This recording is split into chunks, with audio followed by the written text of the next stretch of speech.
నా పేరు బోయాసు. ఏంటి మీ పేరు బోయాసా? ఏంటి అసలు నేను వింటుంది నిజమేనా? అంటే మీ భార్య పేరు రూతు, నయోమి, మీరందరూ ఒక కుటుంబం కదా? అవునా, నీకెలా తెలుసు? అంటే నువ్వు మోయాబు నుండి వస్తున్నావా బాబు? మరి మా ఇంటికి రాకుండా ఇక్కడే ఉండిపోయావేం? నాతో పాటు మా ఇంటికి రా. ఈ రాత్రికి అక్కడే బస చేద్దు. ప్రభువా, అసలు ఇక్కడ ఏం జరుగుతుంది? నాకు అస్సలు అర్థం కావట్లేదు. Please help me out. ఇంకా అక్కడ నిలబడి ఆలోచిస్తావేంటి జాష్? నాతో పాటు పద. నీకు ఈ ప్రాంతం అంతా తిప్పి చూపిస్తూ నీతో బోల్డని విషయాలు మాట్లాడాలి. పైగా నీకున్న సందేహాలు చాలానే తీర్చాలి. సరిపోయింది ఏసయ్యా, నా సందేహాలు తీర్చడం కోసం బెత్లెహేంలో బోయాస్ దగ్గరికి నన్ను తీసుకొచ్చావా? నీ ప్లాన్ అల్టిమేట్. పదండి బోయాస్ గారు, ఇక వెళ్దాం. ఇది జరిగింది బోయాస్ గారు. ఇవన్నీ ఆలోచించుకుంటూ మంచంపై నిద్రపోయిన నేను సడన్ గా లేచి చూసేసరికి బెత్లెహేంకి ఎలా వచ్చానో నాకు అసలు ఎంత ఆలోచించినా అర్థం కావట్లేదు బోయాస్. అసలు విషయం నాకు ఇప్పుడు అర్థమైంది జోష్.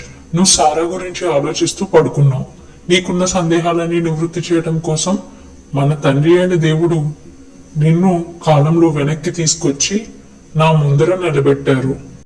అయితే మీకు నా గురించి ముందే తెలుసు అన్నమాట కదా బోయాస్? తెలివైన వాడివి. నాకు ఇదంతా ముందే తెలుసు జోష్. మన ప్రభువు నిన్ను నా దగ్గరికి తీసుకొస్తున్నానని ముందుగానే చెప్పారు. కాబట్టే నేను నిన్ను ఎదుర్కోవడానికని నిన్ను వెతుక్కుంటూ వచ్చాను. అసలు నువ్వా కాదా అని అంతసేపు నీ వివరాలన్నీ వాకబు చేశాను. నిజంగా ఒక్క నిమిషం చాలా భయపడ్డాను. ఇది కళ నిజమా అర్థం కాలేదు నాకు అసలు. అవన్నీ సరే గాని ముందు నీ బాధ ఏంటో నాకు చెప్పు జోష్. నాకు వీలైతే ఈ విషయంలో నీకు సహాయం చేయగలనో లేదో ప్రయత్నిస్తాను. తప్పకుండా చెప్తాను, పైగా మీకు చెప్పాలి కూడా. కానీ దానికన్నా ముందు నాకు మీ విషయంలో ఉన్న ఒక చిన్న సందేహం నివృత్తి చేయండి బోయాస్ గారు. అడుగు జోష్. నిజంగా మీ విషయంలో నాకు అర్థం కాని విషయం ఏంటంటే, రూతు ఒక మోయాబీయురాలు కదా.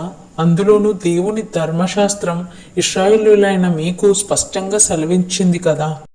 అదే ద్వితీయోపదేశ కాండం 23వ అధ్యాయం 3వ వచనంలో, అమ్మోనీయుడే గాని మోయాబీయుడే గాని యెహోవా సమాజంలో చేరకూడదు, వారిలో 10వ తరము వారైనను ఎన్నడను యెహోవా సమాజంలో చేరకూడదను స్పష్టమైన ఆజ్ఞ ఉంది కదా. అలాంటిది 10 తరాల శాపం వస్తుందని తెలిసి కూడా మీరు రూతుని ఎలా పెళ్లి చేసుకోగలిగారు?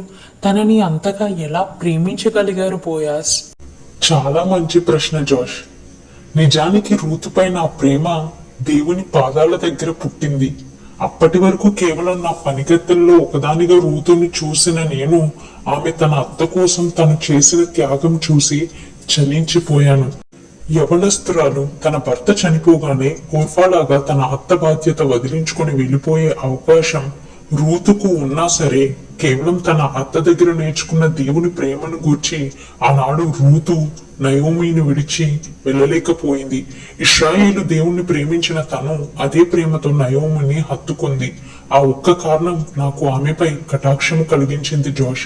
వయసైపోయిన అత్త, తనకి తిరిగి ఏ సహాయం చేయలేని అత్తను భర్త మరణం తర్వాత భారం అనుకోక బాధ్యత అనుకొని తనని చేర్చుకోవటంలో రూతు యొక్క మనస్తత్వం నాకు అర్థమైంది.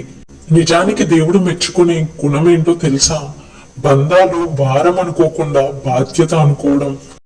ఆ గుణం నేను కేవలం రూతులో మాత్రమే చూశాను. అందుకే ఆ రోజు కళ్ళెం దగ్గర నయోమి మాటకి విధేయత చూపించి తనకన్నా వయసులో పెద్దవాణ్ణైన నన్ను తనకి బంధువు ధర్మము జరిగించగలను, తనకి కలిగినదంతటిని విడిపించగలను అన్న నమ్మకంతో తనని విడిపించమంటూ నా పాదాలపై పడింది. ఆమె చేసిన ఆ ప్రయత్నంలో తన భర్త స్వాస్థ్యాన్ని యోధా గోత్రంలో నుండి చెరిగిపోనివ్వకూడదా అన్న తన ఆశను చూసి నాకు ఆశ్చర్యం వేసింది. ధర్మశాస్త్రం ఎరిగిన నయోమి ఎలీమెలెకు దేవునికి విరోధముగా పాపము చేసి మోయాబుకు వెళ్లి తమకున్నదంతా కోల్పోయారు. ఆఖరికి ఎలీమెలెకు కూడా తన ప్రాణాల్ని కోల్పోయాడు, తన కుమారుల ప్రాణాల్ని పోగొట్టుకున్నాడు. కానీ అదే కుటుంబంలోనికి వచ్చిన ఒక అన్యురాలైన మోయాబీయురాలైన రూతు తన భర్త పేరుపై ఉన్న స్వాస్థ్యం ఇశ్రాయేలు చరిత్రలో నుండి చెరిగిపోనివ్వక ఆ కుటుంబం కొరకు ధైర్యంగా నిలబడింది. తన కుటుంబం కొరకు తను తీసుకున్న గొప్ప నిర్ణయం తనని వదులుకోవాలని నాకు అస్సలు అనిపించలేదు జోష్. ఈ కారణాలన్నీ చూసిన నాకు రూతు చేసిన ఈ సత్క్రియలన్నిటి ముందు నాకు మోయాబు శాపము కూడా చాలా తక్కువగా కనిపించింది. అందుకే తెగించాను, నాకున్నదంతా ఇచ్చి తనని విడిపించుకున్నాను. ఆ 10 తరాల మోయాబు శాపాన్నైనా సరే దేవుని సహాయంతో రూతు చేయి పట్టుకొని ఎదిరిద్దామని ఆ రోజే నిర్ణయించుకున్నాను. చూడు జోష్, యవ్వన కాలంలో ప్రేమలు గాలికి పుడతాయి. వాటికి ఒక స్థిరమైన పునాది అంటూ ఉండదు. కానీ ఏ దంపతులైతే క్రీస్తు అనే బండను తమ బంధానికి పునాదిగా చేసుకుంటారో వాళ్ళ జీవితంలో ఎన్ని తుఫాన్లు చెలరేగినా సరే వారి పునాది క్రీస్తు కాబట్టి ఎవ్వరూ ఎన్నడూ కదల్చలేరు. రూతుని నేను వివాహం చేసుకోక మునుపు మా ఇద్దరి మధ్య పరిచయం కేవలం 49 రోజులు, అంటే 7 వారాలు. యవన కోత ఆరంభంలో తనని నా పొలంలో పనికత్తిగా మాత్రమే చూశాను, కానీ యవన కోత ముగింపు వచ్చేసరికి మాత్రం తన గూర్చి నాకు పూర్తిగా అర్థమైంది. ఇద్దరు భార్యాభర్తలుగా మారటానికి సంవత్సరాలు ప్రేమించుకోవాల్సిన అవసరం లేదు. ఉన్న కొద్ది సమయంలో ఒకరితో ఒకరు మాట్లాడుకున్న కొద్ది సంభాషణలో ప్రభు మన కోసం దాచి ఉంచిన వారిని, అంటే తన దర్శనంలో భాగమైన మన వారిని మనకి స్పష్టంగా బయలుపరుస్తారు. రూతు తన కుటుంబం కోసం తీసుకున్న ఆ ఒక్క నిర్ణయం తనని సర్వలోక రక్షకునికి జేజినానమ్మగా మారిస్తే, తనని ధైర్యంగా వివాహం చేసుకున్న ఒక వేశ్య కుమారుడనైన నన్ను ప్రభు తన వంశావళిలో నా తల్లితో పాటు నాకు స్థానం కల్పించారు. మా అమ్మ అయిన రాహాబు విశ్వాసాన్ని, ఆమె తెగింపును మర్చిపోని దేవుడు నేను ధైర్యంగా ముందుకు వేసిన అడుగుని స్థిరపరచి ఆశీర్వదించారు. అందుకే 10 తరాల మోయాబు శాపాన్ని కూడా ఆ దేవాది దేవుడు 10 తరాల ఆశీర్వాదంగా మలచి మా కుటుంబాన్ని తన పరిశుద్ధ గ్రంథంలో తన వంశావళిలో లిఖింపజేశారు. మీరు చెప్తుంటే అర్థమైంది బోయస్.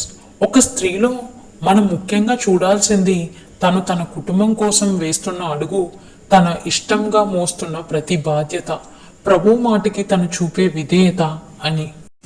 సరిగ్గా చెప్పావు జోష్.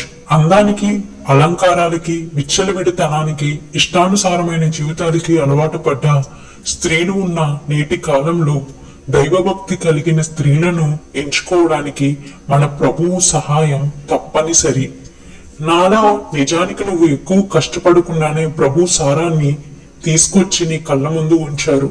నీ జీవితంలో కూడా రూతు లాంటి అమ్మాయిగా నాకు సారా కనిపిస్తుంది. నా భార్య అయిన రూతు ఎలా అయితే నయోమి మాటలకు విధేయత చూపి ధైర్యంగా నా ముందర నిలిచి తన కుటుంబాన్ని విడిపించమని కోరుకుందో, అలానే సారా కూడా మన ప్రభువు మాటకి లోబడి దేవాది దేవునికి విధేయత చూపించి నీ ముందర నిల్చుంది. తన దర్శనం కోసం తను ధైర్యంగా ముందుకు అడుగు వేసింది. నువ్వు అంతే ధైర్యంగా అననుకూల పరిస్థితులకు సైతం ధైర్యంగా ఎదురు నిలిచి నీ దేవుని శక్తితో ఆమె చేయి పట్టుకు. అప్పుడు ఆ దేవాది దేవుడే నీకు మార్గం సరళం చేసి మమ్మును ఆశీర్వదించినట్లుగా మిమ్మల్ని తరతరాలకు ఆశీర్వాదానికి కారణంగా దేవుని మహిమ నిమిత్తమై మీ తరంలో మిమ్మల్ని అనేకులకు మాదిరిగా తప్పక మిమ్మల్ని నిలబెడతారు. మీరు చెప్పిందంతా నిజం బోయస్. కానీ నేను నిజంగా దేవుని ప్రేమతో సారాని మీరు రూతును ప్రేమించినట్లుగా ప్రేమించగలనా? అది నిజంగా నా వల్ల అవుతుందా? తప్పకుండా నీ వల్ల అవుతుంది జోష్. ఖచ్చితంగా దర్శనమిచ్చిన దేవాది దేవుడే నీకు ఈ విషయంలో తప్పక సహాయం చేసి తీరతారు. ఇదంతా నా వల్ల కాదనిపిస్తుంది బోయస్. ఎందుకంటే నాకు ప్రేమ, ఆప్యాయతలు ఎలా చూపించాలో కూడా తెలీదు. స్వతహాగా ఎవరితో కలవలేని నేను నా జీవితంలోకి వచ్చే ఒక అమ్మాయిని ఎలా ప్రేమగా చూసుకోవాలో కూడా చేత కాదు. జోష్, నేను నీకు ముందే చెప్పాను, నిజమైన ప్రేమ క్రీస్తు పాదాల దగ్గరే పుడుతుంది. నీకు తెలుసా, మనం మన భార్యని ఎలా ప్రేమించాలో కూడా మన ప్రభు అయిన యేసుక్రీస్తు సంఘ వధువుని ప్రేమించడం ద్వారా మనకి నేర్పిస్తున్నారు. ఇవన్నీ నాకు కాలానికి ముందు ఎలా తెలుసు అంటే, ఆయన ఆత్మ నాకు ముందుగానే రాబో కాల సంగతులు తన పరిశుద్ధాత్మ శక్తి వలన నాకు బయలుపరిచారు. అంటే కాలానికి ముందే విశ్వాస పాఠాలు ప్రభు పాదాల దగ్గర నేను నేర్చుకున్నాను. ఆ అనుభవంతోనే నీ విశ్వాస పుత్రునిగా, నీకు ఒక తండ్రిగా దేవుని వాక్కులు నీతో పంచుకుంటున్నాను. జాష్, ఎలా అయితే మన ప్రభు అయిన యేసుక్రీస్తు తన సంఘ వధువును ప్రేమించి అది కలంకమైనను ముడత అయినను అట్టిది మరేదైనను లేక పరిశుద్ధమైనది గాను నిర్దోషమైనది గాను మహిమగల సంఘముగాను ఆయన తన ఎదుట దానిని నిలబెట్టుకోవాలని వాక్యముతో ఉదక స్నానము చేత దాన్ని పవిత్రపరిచి పరిశుద్ధపరచుటకై దాని కొరకు తన్ను తాను అప్పగించుకున్నారు. అందుకే క్రీస్తు ప్రేమతో మీ భార్యలను ప్రేమించమని పురుషులకు పౌలు ఆనాడు బోధించాడు. నిజానికి భార్యని సంపాదించుకోవడం అంటే వివాహం చేసుకున్నంత తేలిక కాదు జోష్. క్రీస్తు తన సంఘం కోసం కార్చిన రక్తం అంత కష్టం. మన కోసం వచ్చే స్త్రీని ఎదుర్కోవడం కోసం ముందు మనం ప్రభువుకి మనల్ని మనం సమర్పించుకోగలగాలి. అప్పుడే వివాహ బంధానికి అసలైన రాజ్యశక్తి వస్తుంది. దేవుడు వివాహ వ్యవస్థను నియమించింది శరీర సుఖాల కోసం కాదు జోష్. ఒక ఇద్దరి విధేయత కలిగిన జంట ద్వారా ప్రభు తన చిత్తాన్ని, తన రాజ్యాన్ని భూమిపై స్థాపించుట కొరకు వివాహ వ్యవస్థను ఏర్పాటు చేశారు. మీ కాలంలో అసలు వివాహానికి అర్థం కూడా తెలియని పరిస్థితుల్లో ఆఖరికి సంఘం, అందులోని విశ్వాసులు కూడా ఉన్నారు. అందుకే మీ కాలంలో ఎటు చూసిన దర్శనం లేని వివాహాలు, బాధ్యతలు తెలియని వాటిని మోయలేని జంటలు, విసిగొస్తే విడిపోయే దంపతులు, గాలికి ఎదిరిపోయే కుటుంబాలు ఉన్నాయి. సాతాను ఎప్పుడూ కూడా కుటుంబాలపైనే దాడి చేస్తాడు. ఎందుకంటే ఒక్క కుటుంబ వ్యవస్థను పాడు చేస్తే చాలు, ఒక దేశం నాశనం కాగలదు. దానికి పెద్ద ఉదాహరణే లూతు కుటుంబం. మీరు చెప్తున్నది వింటుంటే దేవుడు సంకల్పించిన వివాహం వెనుక ఇంత అర్థం ఉందా అనిపిస్తుంది బోయాస్. ఖచ్చితంగా ఉంది జోష్. ఎందుకంటే దేవాది దేవుడు ఈ భూమిపై ఆరంభించిన, ఆశీర్వదించిన మొట్టమొదటి సంబంధం వివాహ బంధం. అందుకే అది అన్ని విషయాల్లో ఘనమైనది.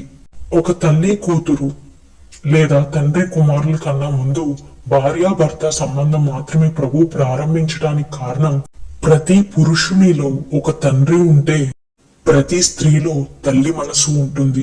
అందుకే శరీరానికి క్రీస్తు ఎలా రక్షకుడో అలాగే ఒక స్త్రీకి తన భర్త రక్షకుడు. అంటే ఒక భర్త కన్నా ముందు మనం ఒక తండ్రిగా మన భార్యను ప్రేమించగలగాలి, పోషించగలగాలి, సంరక్షించగలగాలి. అలాగే భార్య కూడా తన భర్తకు లోబడి విధేయత చూపుతూనే తల్లిగా తనని హత్తుకోగలగాలి.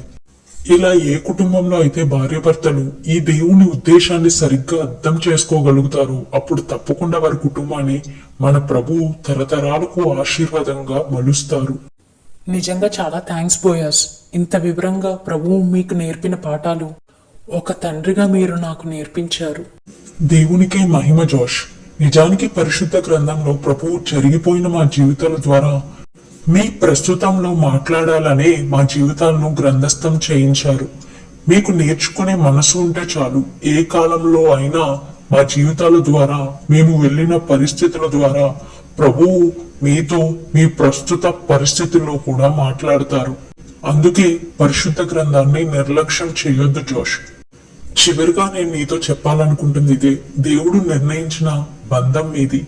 తప్పకుండా మీ ఇద్దరు ఒకరినొకరు అర్థం చేసుకొని ప్రేమించుకోవడానికి ఆయన తప్పక సహాయం చేస్తారు. అందుకే నువ్వు ఎక్కువ ఆలోచించకుండా నీవు నమ్మిన దేవాది దేవుణ్ణి బట్టి ధైర్యం తెచ్చుకొని ముందుకు అడుగు వేసి సారా చేతిని పట్టుకో జోష్. మిగిలినవన్నీ దేవుడే చూసుకుంటారు. తప్పకుండా బోయాస్, మీరు చెప్పినట్టే చేస్తాను. ఈ రోజు మీరు నాతో మాట్లాడిన ప్రతి మాట నాకు చాలా సందేహాలను తీర్చింది. అందుకు ముందుగా నేను దేవాది దేవునికి థ్యాంక్స్ చెప్పుకోవాలి. చాలా మంచిది జోష్. ప్రభు చిత్తమైతే త్వరలో మనం మళ్ళీ కలుద్దాం. తప్పకుండా మళ్ళీ కలుస్తాం బోయాస్.